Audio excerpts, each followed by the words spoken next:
നമസ്കാരം, ഇത് IBN മലയാളം. മദ്യപാനികളെ പാർട്ടിയിൽ വെച്ചേക്കില്ല എന്ന് പ്രഖ്യാപിച്ച ഗോവിന്ദൻ മാഷിന്റെ ഓരോ ദിവസത്തെയും മലക്കം മറിച്ചിൽ മിക്കവരെയും രസിപ്പിച്ച കാര്യം തന്നെയാണ്. പാർട്ടി നേതാക്കളിലൂടെയാണ്, പാർട്ടി പ്രവർത്തകരിലൂടെയാണ് പാർട്ടിയെ സമൂഹം വിലയിരുത്തുന്നത്. അല്ലാതെ വ്യഥാ തട്ടിമൂളുന്ന മാധ്യമ അഭിമുഖങ്ങളിലൂടെയോ നിലപാട് പ്രഖ്യാപനങ്ങളിലൂടെയോ കെട്ടിവെച്ചിരിക്കുന്ന പുസ്തകങ്ങളിലൂടെയോ അല്ല എന്ന ബോധ്യം ഗോവിന്ദൻ മാഷിനുണ്ടെന്ന് ചിന്തിക്കുന്നതിൽ തെറ്റില്ല.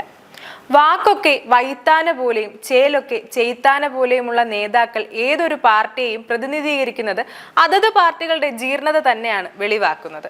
സ്വർണ്ണക്കടത്ത്, രാജ്യദ്രോഹ പ്രവണതകളെ കുറിച്ച് വാചാലരാകുന്നവർ അതേ സ്വർണ്ണക്കടത്ത് മാഫിയകളിൽ നിന്ന് പണം പറ്റുകയും സ്വർണ്ണക്കടത്ത് മാഫിയയുമായുള്ള ധാരണ തെറ്റി പണത്തിൽ തർക്കമുണ്ടാവുമ്പോൾ കടം വാങ്ങിയ പണമാണെന്ന് വിശദീകരണം നൽകുമ്പോൾ പ്രശ്നം സബൂറാക്കുകയും ചെയ്യുന്നതൊന്നും ഏതൊരു പാർട്ടിയിലും പ്രോത്സാഹിപ്പിക്കാത്ത നടപടിയല്ല. ഇനി കടമാണെങ്കിൽ പോലും ഇത്രയും ബന്ധങ്ങൾ ഉണ്ടായിട്ടും എന്തുകൊണ്ട് അത് സ്വർണ്ണക്കടത്ത് പ്രതിയിൽ നിന്ന് തന്നെ വാങ്ങിയെന്ന് അന്വേഷിക്കേണ്ട ഉത്തരവാദിത്തം പാർട്ടികൾക്കുണ്ട്. ഇത്തരത്തിൽ മിനിമം മൂല്യബോധമെങ്കിലും കാത്തു സൂക്ഷിക്കുകയും അത് സമൂഹത്തിന് ബോധ്യപ്പെടുത്തുകയും ചെയ്യുന്നത് മാതൃകാപരമായ കാര്യമാണ്. ഗോവിന്ദൻ മാഷിന്റെ പ്രസ്താവന പരസ്യമായത് അദ്ദേഹം പറഞ്ഞ വാക്കിൽ ഉറച്ചു നിൽക്കാൻ പറ്റാതെ ഓരോ ദിവസവും മാറ്റിപ്പറഞ്ഞത് കൊണ്ട് മാത്രമാണ്. ഗോവിന്ദൻ മാഷ് പറഞ്ഞ മട്ടിൽ എന്നാൽ മാറ്റിപ്പറയാതെ എത്ര പാർട്ടി നേതാക്കൾക്ക് മദ്യപാനത്തിന്റെ വിഷയത്തിൽ അടക്കം നിലപാട് പ്രഖ്യാപിക്കാൻ കഴിയും?